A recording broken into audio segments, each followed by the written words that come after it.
Este programa tem apoio cultural da CNM, Confederação Nacional dos Metalúrgicos. Começa aqui mais um Entrevistas no Café do Sindicato dos Bancários do Centro de São Paulo. Na semana do Dia Internacional da Mulher, a conversa é com a deputada federal pelo Partido dos Trabalhadores, Maria do Rosário. Maria do Rosário nasceu em 1966 em Veranópolis, no Rio Grande do Sul. Migrou com a família para Porto Alegre aos 9 anos. Graduada em Pedagogia pela Universidade Federal do Rio Grande do Sul, é especialista em violência doméstica, mestre em Educação e doutoranda em Ciência Política. Foi professora das redes estadual e municipal, vereadora em Porto Alegre e deputada estadual gaúcha. Foi a primeira mulher secretária de Direitos Humanos na gestão de Dilma Rousseff. Deputada federal, é reconhecida pela dedicação às causas que defende, seja na defesa das mulheres, da infância, dos direitos, da diversidade, da educação e da qualidade de vida.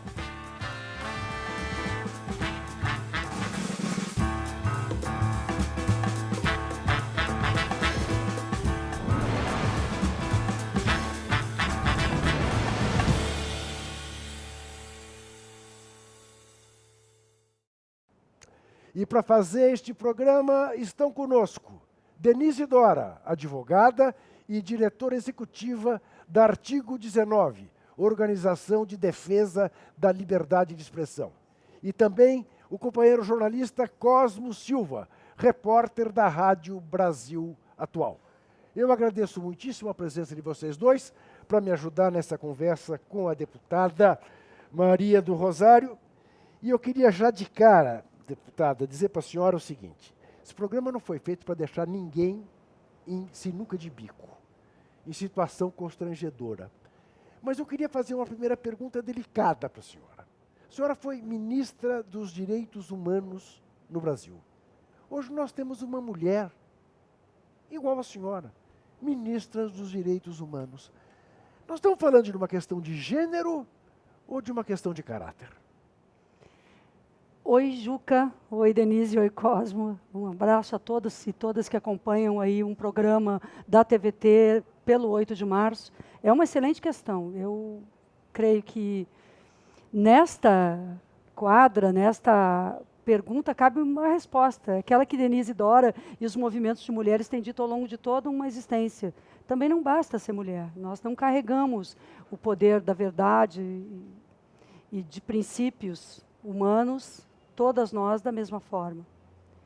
Então, hoje, a Secretaria de Direitos Humanos, hoje o Ministério de Direitos Humanos é dirigido por uma mulher, mas a política não é de direitos humanos, é de opressão, de violência contra as mulheres, de retirada de direitos, em um país que torna-se cada vez mais difícil para a vida das mulheres, e um país que, lamentavelmente, naturaliza a morte das mulheres com um discurso governamental, um discurso por dentro do governo, seja da ministra, seja de presidente, sejam dos apoiadores desse governo, que incensam, constroem essa violência. Eu não tenho nenhuma dúvida que hoje a figura da ministra é uma figura que dificulta a nossa causa com mulheres. A senhora é tão deputada como é deputada, por exemplo, pegando um nome assim ao léu, Joyce Hasselmann. Não era melhor ter um homem ali como Géser Ruino, por exemplo? Não, eu não diria isso. Não? Sabe por quê? Porque nós lutamos muito para que o rosto das mulheres estivesse no ambiente político, de poder, no espaço público. E essa fase em que existem mulheres também que carregam bandeiras que não são bandeiras que representem lutas de libertação das mulheres, é uma fase que, como mulheres e na nossa luta, nós temos que trilhar. Eu vejo nessas mulheres um papel que pode significar o último momento do avanço de uma proposta verdadeiramente feminista, que é fazermos a experiência de um poder opressivo por parte de mulheres que se relacionam de forma opressiva com o mundo. Então, antes de passar para a Denise e para o Cosmo, ainda uma terceira provocação. Muitas. A senhora foi vítima, talvez tenha sido a primeira vítima pública, da misoginia, do machismo, da cafajestagem do ex-capitão que nos infelicita, da maneira cruel como a senhora foi agredida. Recentemente, uma jornalista, Patrícia Campos Melo, sofreu o mesmo tipo de agressão que a senhora sofreu. Por outro lado, não faz também muito tempo, numa das suas entrevistas ali na frente do Palácio, ele referiu-se a um repórter da Folha de São Paulo, como se fosse uma ofensa: você tem um jeito gay. O que está por trás disto tudo? Além da misoginia, além da cafajestagem, do machismo, da homofobia, é possível a gente detectar que nós estamos diante de um caso patológico? Não, eu não diria, porque o patológico me remete a um adoecimento, de alguma forma. Eu não tenho, Juca, a autoridade para falar neste plano. Sim. Mas eu não tenho nenhuma dúvida que nós estamos diante do autoritarismo mais vil e covarde. Que o discurso favorável à brilhante Ustra, ele repete-se todos os dias quando agride um jornalista na porta do palácio, ou quando agride uma mulher parlamentar, ou uma jornalista, ou uma pessoa qualquer que seja, ou um negro, ou uma pessoa LGBT, ou qualquer pessoa que seja. A agressão é o mote pelo qual esse senhor que ocupa a presidência da República se relaciona com o Brasil, com a sociedade brasileira.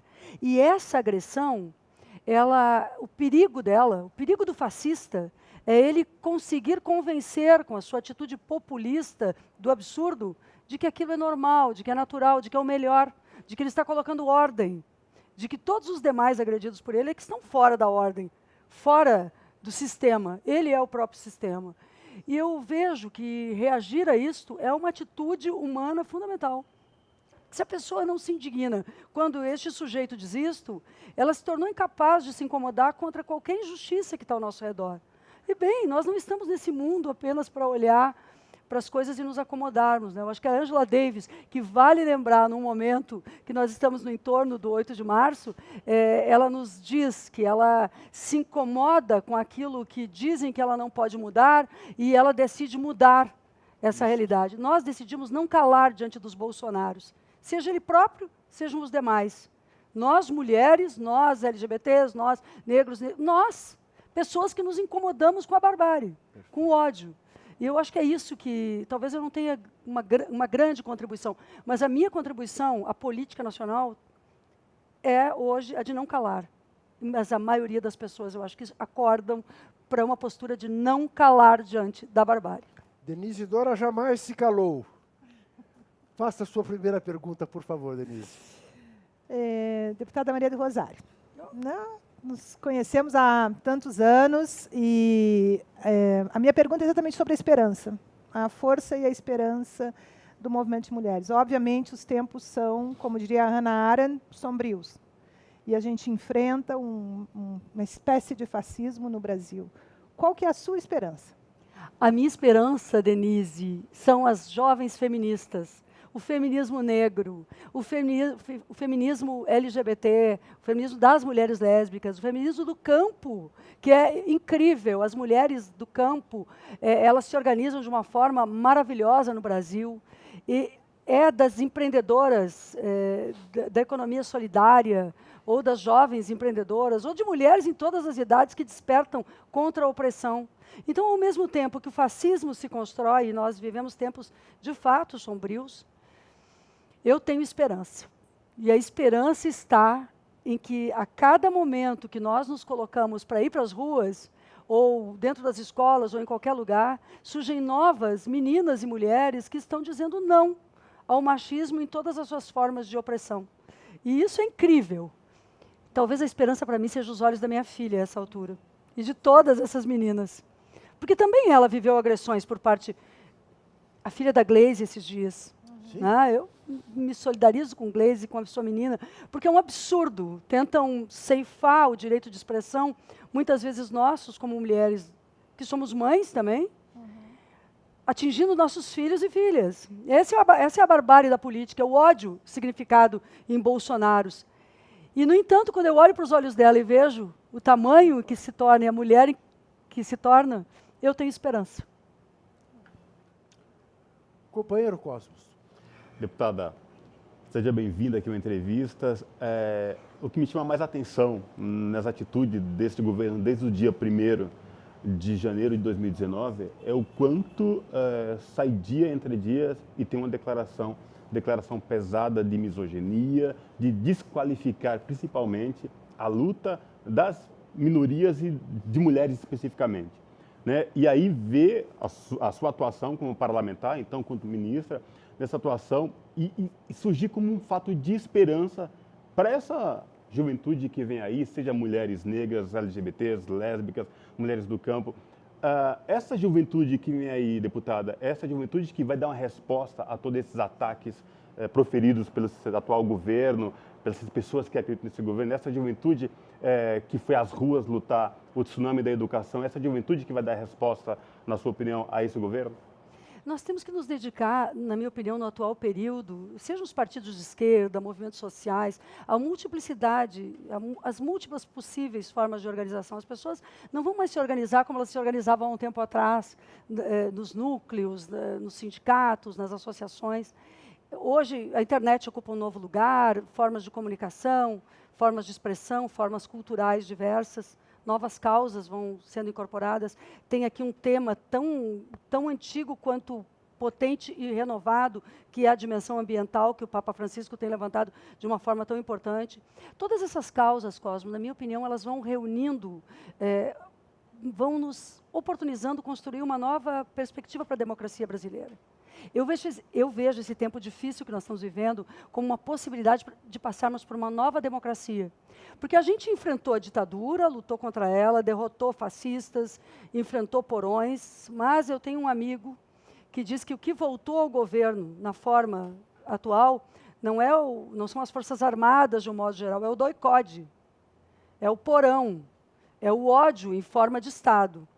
Quando nós ultrapassarmos isto pela força de resistência democrática, novamente, nós temos que querer muito construir uma nova democracia. Não a que nós construímos ao longo do período de vigência da Constituição de 88, que, na minha opinião, encerrou em 2016. O golpe encerrou a vigência real da Constituição de 88. A nova democracia vai ter que ser múltipla, como o Brasil, que vai surgir desse tempo sombrio que tu disseste. E nós, a esquerda, também vamos ter que pensar sobre ela, porque nós não agimos no plano cultural, no período em que tivemos uma democracia institucional no Brasil. Talvez a democracia exija mais da gente no plano da formação de uma cultura, de ideias mais generosas de humanidade, de direitos humanos mesmo, que ficaram subsumidas diante de tantas prioridades e tarefas que nós tivemos no nosso período de governo na esquerda, com o presidente Lula, com a Dilma. Eu acho que nós temos que nos dedicar a formar uma nova cultura democrática que o Brasil nunca teve. O Brasil não tem história democrática e muito menos cultura democrática. Que papel o dia 8 de março agora tem, neste momento, na sua avaliação? O que você pode esperar desse dia 8 de março? Neste ano, sobretudo neste ano, ele é fundamental no mundo, porque ele responde também ao tipo de agressão contra as mulheres no mundo inteiro, mulheres migrantes, mulheres nos campos de refugiados. Então, a violação aos direitos humanos no mundo, ela precisa ser renovada esse ano com aquilo que Denise traz sempre a partir da Conferência de Pequim, quando se diz que os direitos das mulheres são direitos humanos, e diz que os direitos das mulheres e das meninas são direitos humanos.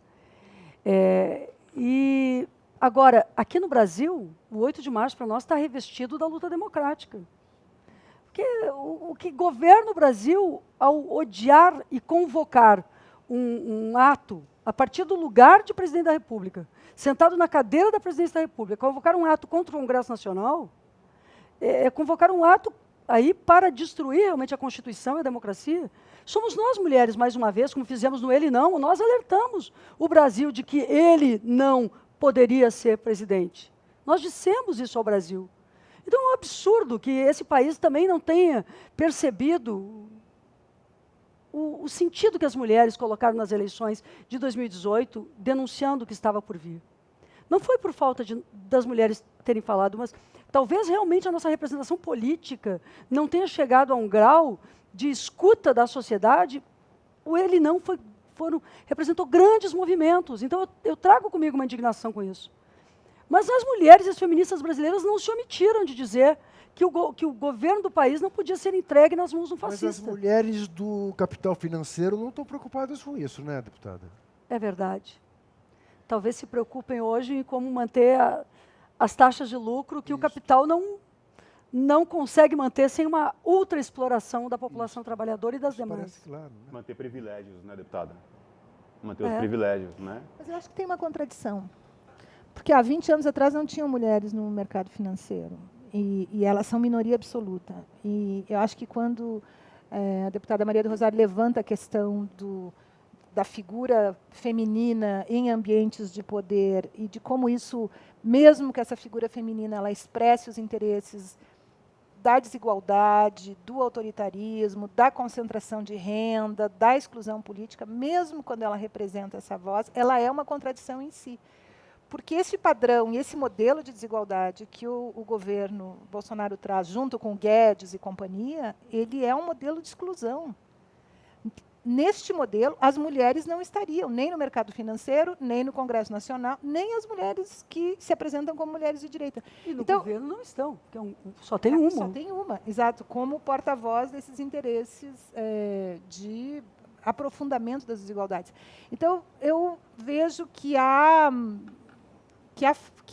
brechas, há fricções, entende? E a questão de gênero, nesses espaços de contradição, ela mostra como não é uma questão da biologia, ela é uma questão da cultura. É como se constroem mulheres, com que ideias, com que pressupostos de liberdade. Eu acho que é um momento de muitas ambiguidades, muitas contradições, muita resistência e luta, mas mesmo assim, naquele um passo à frente, dois atrás, dois para frente, um para trás, tem alguma coisa se movimentando no mundo. E isso eu acho que é muito interessante e é muito desafiador a gente ser contemporânea desse momento, ter que estar pensando como reagir e agora como é que a gente faz. Mas eu acho, por exemplo, a dona da Magazine Luiza, que é uma mulher rica, que é uma mulher dona de uma rede de varejo, que viveu um episódio de feminicídio na sua rede. Qual foi a resposta dela? Ah, não, as minhas funcionárias não vão mais morrer desse jeito. Então, ela lança uma campanha, ela mobiliza a sua rede, ela faz formação com os seus funcionários. Então, tem um mundo se movimentando. Ela, eu tenho certeza, está horrorizada com o que nós estamos vivendo. Não pode, eventualmente, dar a cara a tapa assim. Mas por tudo que a gente sabe dela, por toda... Não é? Ela está encarando uma campanha contra feminicídios. Eu acho que esse é um bom tema para a gente tratar no próximo bloco, porque eu vou ter que fazer um intervalo. Mas aquilo que mais hoje me angustia, me preocupa, é ver o quanto, na elite brasileira, há uma despreocupação em torno de questões mínimas. Das mulheres desses caras que fazem isto, das filhas desses caras que fazem isso. Né? Estão preocupados apenas com o PIB. Bom, agora o PIB está se revelando um pibinho. É capaz deles se movimentarem. Mas não será por essas razões. Quer dizer, nesse aspecto, nós estamos no estágio civilizatório ainda muito aquém do que deveríamos estar. Mas nós já voltaremos a tratar desse assunto. É um minutinho, até já.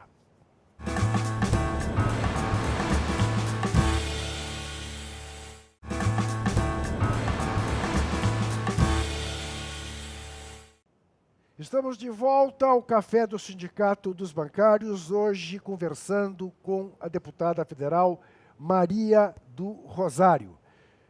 Eu vou querer agora, diferentemente do que habitualmente fazemos neste programa, eu vou querer mostrar um vídeo para colocar este vídeo em debate aqui com os nossos convidados. Veja. Dá que eu te dou outra. Dá que eu te dou outra. Você é uma idiota. Você é ignorante. Vagabunda. Chora agora. Chora. Se isso é inaceitável, isso também é. Dá que eu te dou outra. Dá que eu te dou outra. Ah, você é uma idiota. Você é ignorante. Vagabunda. Chora agora. Chora agora. Quem não respeita as mulheres não merece o respeito das mulheres. Para mim é sempre muito ruim ver isso.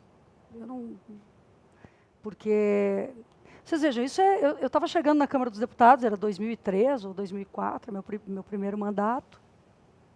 Estava iniciando um trabalho parlamentar, era relatora de uma CPI contra a exploração sexual de crianças e adolescentes. Era no contexto de uma entrevista, eu não conhecia essa pessoa, nunca me dirigia a ele. Aliás, eu nunca falei com essa pessoa. Os próximos 11 anos ou 15 anos da minha vida, eu fiquei caminhando em todos os lugares das comissões. Eu sou uma parlamentar muito ativa, eu sou autora de leis, de projetos para o Brasil, já fiz muitas coisas, fui relatora de comissões. A cada comissão, a cada lugar que eu caminhava dentro da Câmara, tinha sempre uma figura ao redor, com vídeo, com isso, com aquilo. Isso é o cotidiano da Câmara dos Deputados.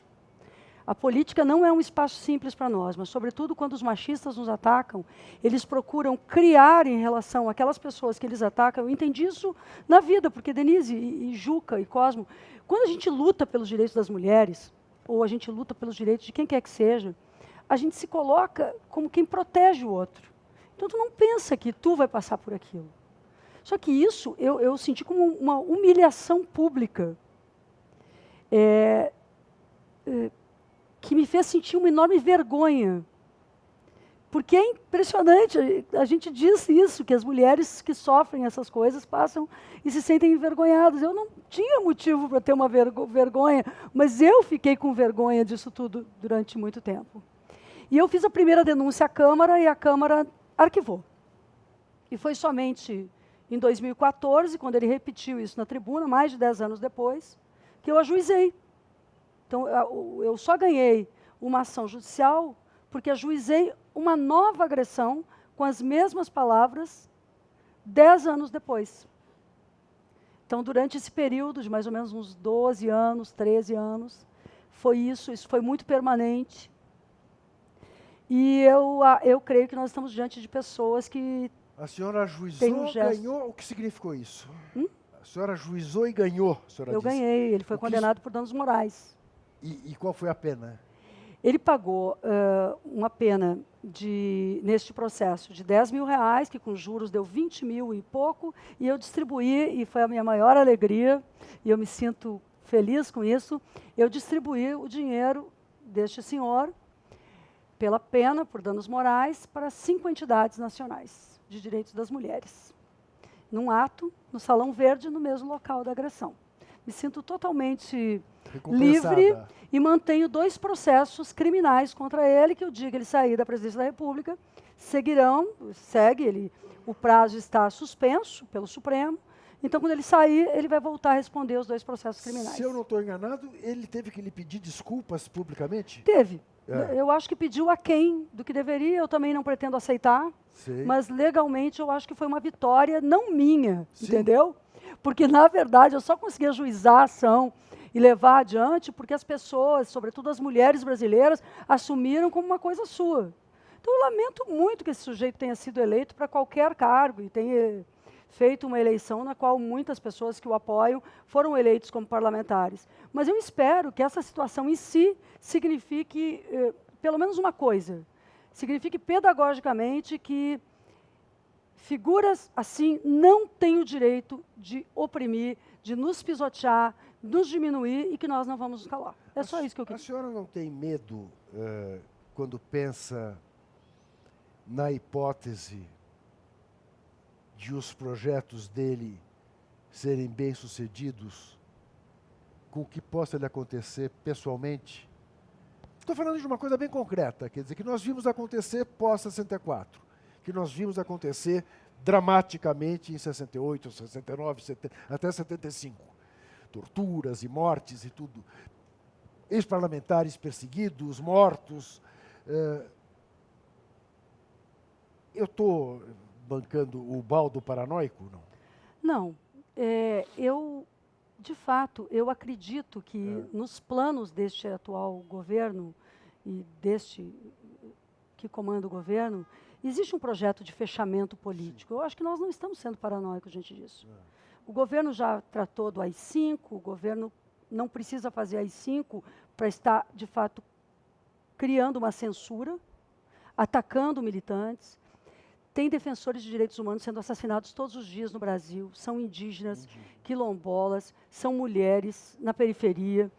muitas das pessoas também mortas nas periferias são pessoas que defendem direitos de outras pessoas, muitas vezes atacados de todas as formas, descaracterizados nas funções que exercem. Às vezes as pessoas nem sabem que elas estão sendo mortas pelo Estado, na violência policial, ou pelo crime, ou pelas milícias, justamente porque elas representam naquela comunidade a voz dos que querem liberdade diante da violência da polícia e das milícias.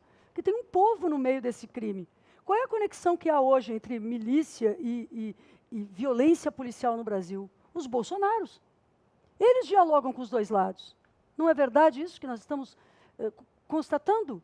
Eles se relacionam com nomes que nós nunca ouvimos falar, a não ser agora, quando sabemos que são milicianos. Alguns assassinados, outros com queima de arquivo, outros foragidos, outros que trabalhavam num gabinete de parlamentar. Então, de um lado, eles se relacionam com o crime. De outro lado, eles se relacionam com a violência da polícia, não com policiais decentes, porque por estes eles nunca fizeram nada. Pessoas decentes, corretas, que atuam nas polícias, receberam, na verdade, ataques totais deles quando eles atuam para precarizar as condições de trabalho, para a redução das condições de trabalho também das polícias. Mas, no entanto, eles querem criar o excludente de licitude e tantas outras coisas que sejam licença para matar. Bom, eu estou dizendo essas coisas e eu sei o risco que significa, mas eu sou uma defensora de direitos humanos. Eu sou uma parlamentar que atua com os defensores de direitos humanos. E se eles vivem o risco, como eu vou fazer outra coisa que não cumprir o meu papel? Claro. Então eu sei que há risco. Não sou ingênuo, Tá. mas sei que eu tenho um papel para cumprir. Eu queria que você pensasse ou compartilhasse com a gente qual que é a correlação possível entre o aumento de feminicídio no Brasil nos últimos 2 anos e esse ambiente de autoritarismo. Eu acho que tem 2 correlações possíveis que eu pediria até que tu mesma refletisse sobre isso e nos ajudasse aqui, porque a tua formulação, a Denise tem um trabalho histórico com a Temis, com os movimentos de mulheres, com a Fundação FOR, que eu acho que é muito lindo tudo isso da gente estar vendo. E hoje com o artigo 19. Eu vejo 2 correlações possíveis. A primeira no plano das políticas públicas, que foram totalmente desmontadas. Então o governo desmonta qualquer ação, qualquer porta aberta para uma mulher denunciar a violência e ser acolhida, está hoje sendo fechada no Brasil. Não há mais política pública, casa de apoio, tudo isso está sendo, tudo que existe com enorme sacrifício e por parte da sociedade ou de prefeituras, porque o governo federal fechou tudo. Para ter uma ideia, nós caímos de 119 milhões nos recursos de promoção a direitos das mulheres contra a violência. Em 2015, o orçamento era de 119 milhões. Em 2019, ele foi de 5 milhões. Não há mais, não existe mais nada. Então, a primeira relação que eu faço é essa. A segunda, Denise, é cultural mesmo. Quando as maiores autoridades da República agem, inclusive pelos meios de comunicação, com a força que eles têm, de forma a desrespeitar, quando desrespeitam uma jornalista, quando atacam as mulheres que estão realizando um trabalho público, reconhecidas pela sociedade, pelo público. Aqui, as jornalistas, a Vera foi atacada, mas antes dela, uma semana antes, a Patrícia, não é? A Miriam Leitão, que, aliás, tem uma história de dignidade. De quem ele duvida por ter dito, por ter contado, por ter relatado, por estar mais do que provado que foi barbaramente torturada aos 18 anos de idade. O que é um crime. É que nós, Juca e Denise, nós nunca fizemos a tal justiça de transição. É verdade. Então, o que nós devemos para o Brasil, para a sociedade brasileira, é que o Brasil não conseguiu indicar os torturadores e punir os crimes de tortura. Sim. E agora os torturadores estão no poder. Sim. Bom, quando isso acontece no ambiente público, o ambiente privado é do poder machista, da violência total, da quebra dos limites. Aliás, essa peça que vocês apresentaram aqui, ela me sensibilizou muito, porque essa é uma preocupação que eu tenho. Se te dizem isso em público, e tu és uma deputada, é uma parlamentar e tal, se uma pessoa que tu nunca, não tem qualquer relação, né, enfim, te ataca dessa forma, Tu imagina uma outra pessoa que se sente no poder de direito, um poder absurdo, mas é um poder de vida e morte sobre um marido, o companheiro, aquela pessoa que ainda carrega consigo essa dimensão patriarcal de posse. Então, essa peça que vocês mostraram, ela sensibiliza por isso, porque aquele diálogo ali... Exatamente. Cosmo? Deputada, quando passou o vídeo aqui, eu vi que a senhora se emocionou. Muito sensível e é uma coisa muito pessoal. Eu imagino a sua situação com este ser até então, hoje presidente, antes colega de parlamento, e a falta de respeito que está implícito no cidadão com a mulher. E aí é típico do macho alfa, né? Então, eu vou para cima de uma mulher porque eu desqualifico e aí eu vou rebaixá-la ao máximo. E aí pega nessa questão muito pessoal e aí por ser mulher. Mas, por outro lado, também, a gente tem um levante muito grande de mulheres na sociedade brasileira. Seja no campo, seja nas comunidades, nas periferias, mulheres, grande parte que sustentam as famílias, a parte das mulheres que vem esse sustento, e mulheres que levantam no Brasil inteiro. E aí nós temos o 8 de março agora, que ele ganha uma importância muito grande. Lembrando que o Brasil é o país que mais mata mulher, que mais mata LGBTs, desses LGBTs, travestis e transexuais. Né? E aí parece que o 8 de março ganhou um volume tão grande em defesa da democracia, em defesa do Estado democrático, dos direitos e, acima de tudo, do direito de existir efetivamente como cidadão pleno. Acho que esse 8 de março vai passar esse recado, deputada, é isso? Essa união de todos para passar esse recado e, a partir daí, criar uma resistência a tudo que vem acontecendo? Eu creio que sim, talvez não no tamanho que a gente queira, mas é que o tamanho não é só da manifestação pública a essa altura. Eu estou acreditando em manifestações públicas muito grandes, mas eu acho que a gente não pode medir mais a mobilização social só pelo número de pessoas nas ruas. Existe uma mobilização social que não está nas ruas, mas que, por exemplo, aqui, o Carnaval.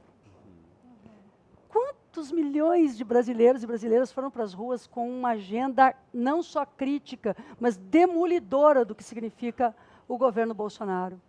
Só a Mangueira, mas não só a Mangueira, né? A Viradouro também, campeã. Não, e os blocos todos. Os blocos. Nossa. Foi lindo. Sim.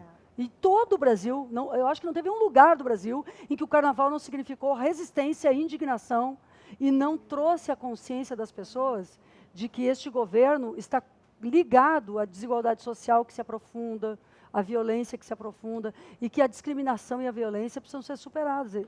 Então, eu acho que nós temos que pensar outras formas culturais de relação com a sociedade. Nós estamos meio atrasados, nós estamos sendo atropelados aqui pelo mundo. Mas deixa eu lhe interromper só para colocar um outro ingrediente que me ocorre agora nessa nossa conversa. Eu ia dizer, não sei se é desejo, não, certamente não é desejo, se eu estou fazendo o jogo da Poliana. Mas eu começo a perceber, pelo que eu recebo pelas minhas redes, e eu apanhei muito, mas muito, vocês não são capazes de imaginar o quanto eu apanhei, que de uns tempos para cá, de algumas semanas para cá, os bolsomínios atacam, não desapareceram, diminuíram, mas bastante de intensidade. Se você critica o Bolsonaro, a resposta dos robôs é muito menor do que era 2 semanas atrás. Não é em relação ao grande representante da direita, Sérgio Moro. Aí, tocou nele, o mundo ainda vem abaixo. No Bolsonaro já nem tanto. Você percebe isso?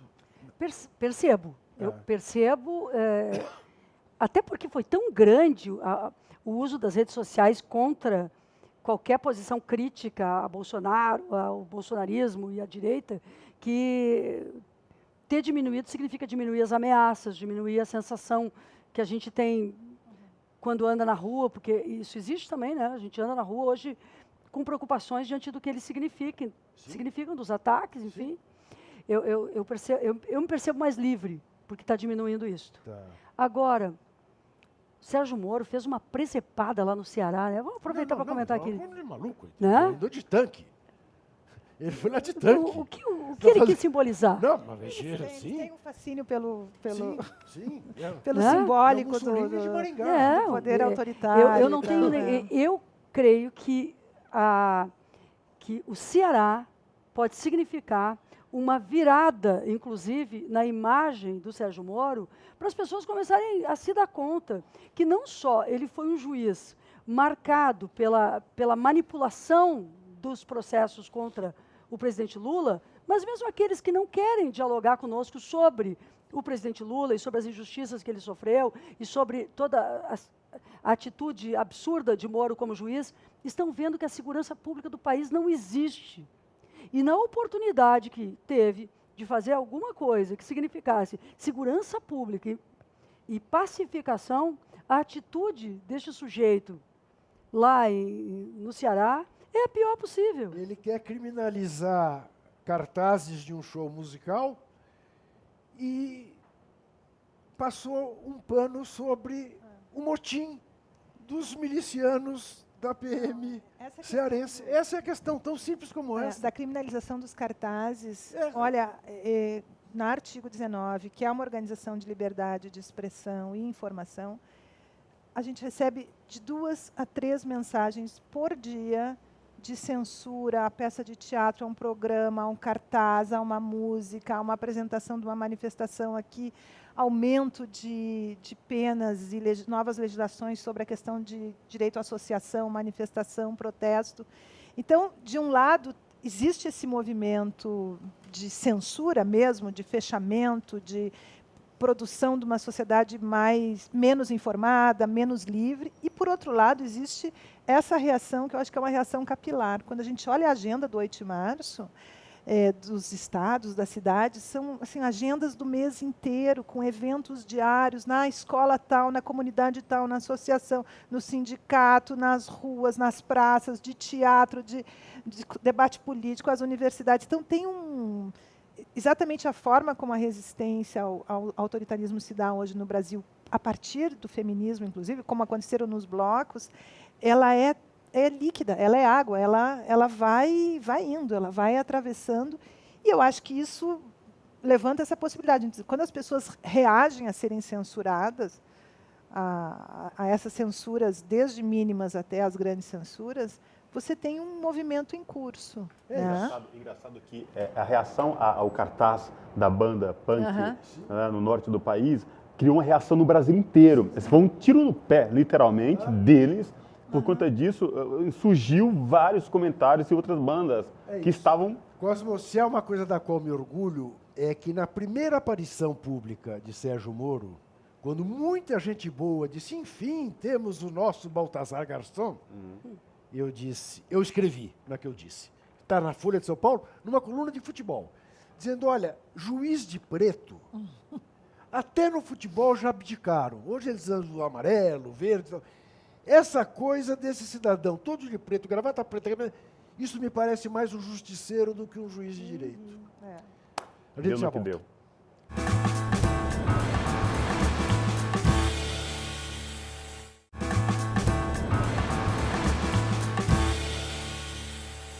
Voltamos ao Café do Sindicato dos Bancários do Centro de São Paulo com o programa Entrevistas, recebendo hoje a deputada federal do PT, Maria do Rosário, ex-ministra dos Direitos Humanos no país, quando ser ministro dos Direitos Humanos no país significava lutar pelos direitos humanos no país.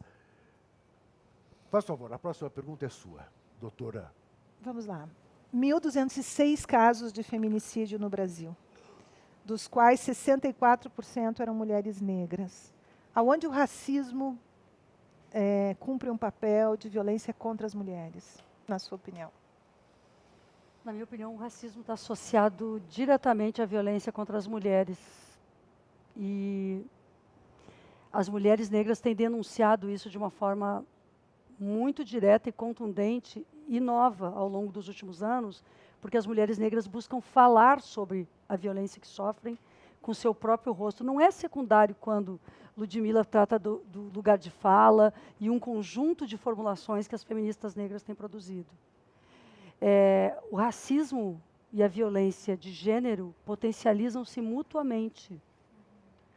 E associadas à dimensão de classe. Eu acho que essa base, esse tripé do desenvolvimento do próprio Brasil, que é o tripé do Brasil, a base sobre a qual se assenta a desigualdade no exercício do poder, da renda, do acesso a direitos, a políticas públicas, do acesso a tudo, ao conhecimento.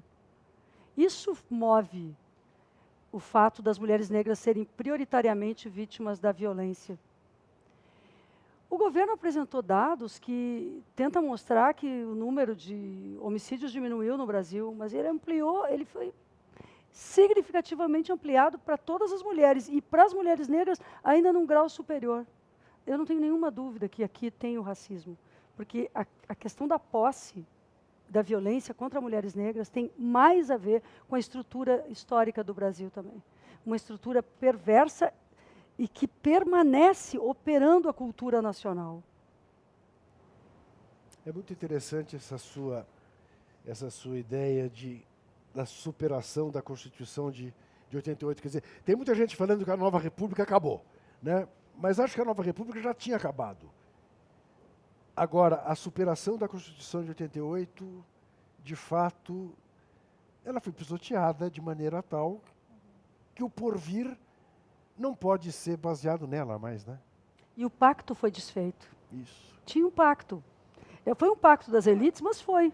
Né? Estava ali o Ulisses, Sim. com aquele discurso corajoso e histórico, Sim. onde ele lembra o Rubens Paiva, Sim. em meio ao pronunciamento que Sim. lança a nova Constituição. Ele disse, basta disso, e nós Isso. entramos num novo período. Isso.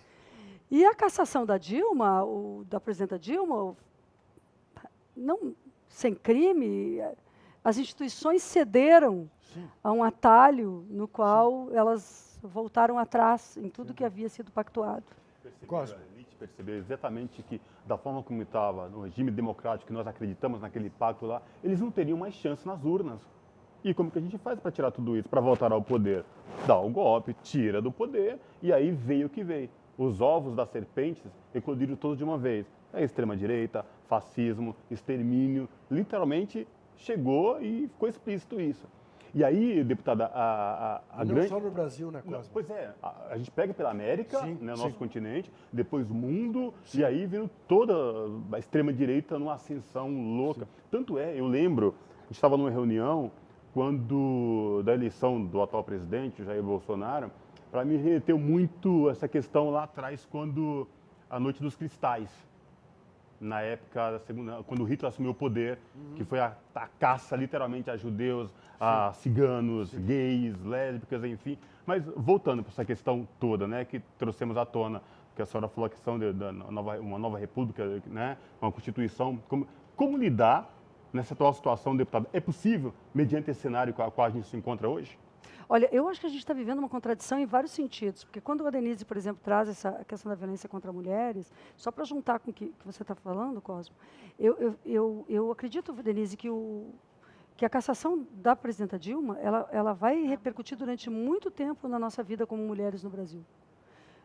E é contraditório porque, ao mesmo tempo, nós garantimos uma série de mecanismos na legislação eleitoral que nos viabilizam estar nas chapas, nos viabilizam parte do fundo partidário, ou seja, nós tivemos um aumento de mulheres de mais de 50% entre a legislatura anterior e essa que ingressou a partir das eleições de 2018 na Câmara dos Deputados. Mas é um aumento das mulheres com conteúdo conservador e até retrógrado. Então, eu tenho percebido que o afastamento da presidenta Dilma, a cassação, o golpe, tem um significado de dizer, vocês podem estar aqui, mas dentro dos padrões que nós estamos instituindo. Vocês podem, mas... Entendeu? Vocês estão dentro destes padrões. E nós somos feministas. Nós somos contra os padrões. Né? Nós estamos lá para tentar transformar o país com uma visão de liberdade das mulheres e, a partir da causa que a gente representa, de todas as pessoas. Então, nós estamos entrando neste processo, quando acaba este pacto do período anterior, e forma-se uma nova aliança conservadora para o Brasil. Não essa que o Bolsonaro não conseguiu assinaturas, aí, apesar do apoio dos cartórios, apesar do apoio de todo mundo, ele não conseguiu o número de assinaturas para o nome do partido dele. Mas, de toda forma, a aliança política que fundou a Constituição de 88 e que a elaborou e a lançou, ela foi concluída em 2016 com o golpe, o PSDB rompeu totalmente com a ideia de centro, não existe mais centro, eles se dirigem à extrema-direita, passam a ser dirigidos por uma hegemonia de extrema-direita, e quem vai recompor uma aliança democrática nas instituições agora? Não há realmente, neste momento, esse é o perigo do atual momento no Brasil. E talvez a ganância, que você falou antes, do lucro fácil, isso que está sendo, que eles estão conseguindo com a reforma da Previdência, com a reforma trabalhista, agora com a reforma administrativa, com um conjunto de reformas que descaracterizam como morte, aí sim, são o fim da Constituição, para determinadas lideranças políticas que poderiam discutir, debater, porque liberais, né, na política, mas como são ultra neoliberais na economia, eles estão entregando a política nacional, estão entregando a democracia, os resquícios dela, em nome dessas elites brasileiras que querem, na verdade, a maximização do lucro. Então, deputada, eu olho e constato o seguinte, em matéria de legislação, digamos que o Brasil avançou muito, né, nos últimos 30 anos, no que diz respeito aos direitos da mulher, às garantias da mulher e tudo mais. A rapidez com que essas coisas aparentemente retrocedem é assustadora. E tão mais em relação à questão da mulher, se nós vimos o que se fez com relação dos trabalhadores em geral. Como dar um freio nisso? É possível dar um freio nisso? Ou quanto tempo vai demorar para depois conseguir resgatar tudo isso que se perdeu nesse período do impeachment para cá, em que aparentemente a gente retrocede meio século? Talvez tenha questões que a gente não vai conseguir resgatar. As questões relacionadas à estrutura do Estado brasileiro, da soberania, o que está sendo feito com a Petrobras, o que está sendo feito com as riquezas do Brasil, com a diversidade ambiental, tudo isso eu não sei se nós vamos conseguir resgatar, porque é de tal forma destrutivo o que esse governo faz para a soberania nacional brasileira que realmente nós estamos marcados para viver, se esse governo continuar, nós estaremos marcados como colônia, de fato. Então, eu creio que será difícil resgatar. No plano da cultura, diante dos avanços legislativos que nós obtivemos e dos retrocessos reais que estamos tendo, eu quero retomar e reforçar a importância dos avanços legislativos. Porque se não tivéssemos isso, nada teríamos. Sim. Claro. Então, veja como os defensores de direitos humanos... Claro. Olha, se nós não tivéssemos votado a Lei Maria da Penha, se não tivéssemos votado a Lei sobre feminicídio, claro. se não tivéssemos votado o Conselho Nacional de Direitos Humanos... A ratificação da Convenção de Trabalho Doméstico, as leis de trabalhadoras domésticas no Brasil, a emenda constitucional... Agora estão todos isso. Outro marco legal. Mas, Denise, quando eu vejo que os direitos das empregadas domésticas começam a ser retirados por intermédio de medidas em relação aos patrões não poderem mais descontar isso ou descontar aquilo, eu vejo no prédio onde eu vivo, que é talvez o único apartamento que mantenha mantido tal e qual, dane-se, foi o meu. Mas a luta pela igualdade não é sem muita resistência do outro lado. As pessoas não querem perder nenhum dos seus anéis, né? E exatamente a emenda constitucional e a lei que regulamenta o trabalho doméstico nos mesmos padrões dos demais trabalhadores. Olha, a CLT, ela é de 1943. A lei de trabalho doméstico, ela foi votada em 2013, 70 anos depois. Levou 70 anos para a gente considerar que as mulheres, na sua maioria negras, possam ter os mesmos direitos de trabalho que os demais.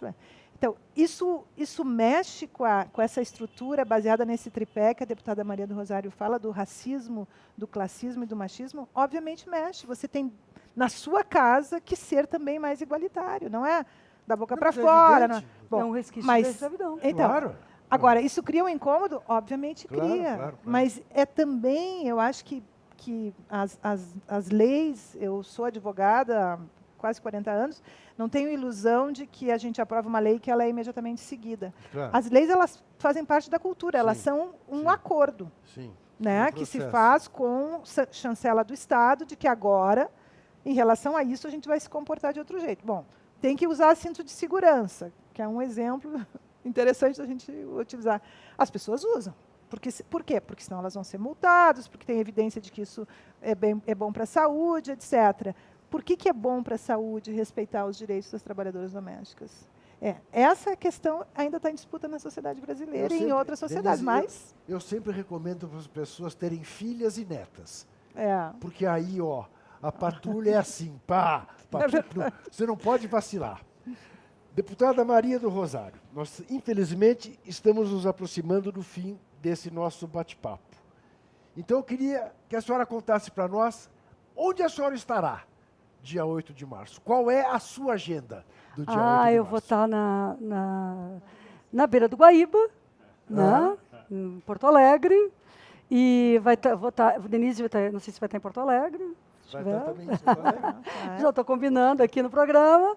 E a Manuela Dávila vai estar lá. Ela é a minha pré-candidata a prefeita de Porto Alegre. Sim. Então eu vou fazer uma caminhada com a Manuela, com blocos, com movimentos de mulheres, com os bairros, e quero ser muito feliz no 8 de março, no 9 ainda mais, porque a gente vai estar numa luta muito grande, e durante o ano inteiro com muita, muita mobilização. Muito obrigada por me convidarem para estar aqui com vocês. A deputada, além do mais, tem uma agenda complicada, Denise. Você sabe disso pela casa em que você mantém com um filho colorado e uma filha gremista. Não, é ao contrário. Ao contrário, uma filha colorada e um filho gremista. Exatamente. Porque no dia 8 de março, no dia 12 de março, tem Grêmio e Inter pela Libertadores. E no dia 8 de abril, tem Inter e Grêmio pela Libertadores. E o Rio Grande do Sul vai virar uma coisa assim. Chimangos e Maragatos é pouco. Mas Revolução Farroupilha... A Libertadores virou um gauchão. É um gauchão. Agora, Juca, esse é um bom exemplo de como, com opiniões diferentes, paixões diferentes, a gente convive em harmonia e amor. Claro. Você consegue conviver Total. numa boa em casa, Total. mas você não tem time, não é isso? Não, eu torço para a Serena Williams. Mas eles se amam. O meu filho é minha filha. Lá em Porto Alegre também tem o São José, né? Eu sei. É uma saída. É uma saída para ela aqui. Se você fosse mineira, você diria que torcia para o São José. Eu sou colorada. Mas você é colorada. Está vestida de vermelho na tua. Cosmo, muitíssimo obrigado. Denise, foi ótimo. Muito obrigada. Eu que agradeço. Toda admiração, parabéns pela sua luta. Estamos aí. Queria agradecer aos nossos telespectadores, lembrar que tem entrevistas toda quinta-feira às 10 da noite, aqui na TVT de São Paulo, canal 44.1. No YouTube, você sabe, ao vivo a qualquer hora, em qualquer lugar deste planeta. Até a semana que vem, e não se esqueça, desesperar jamais.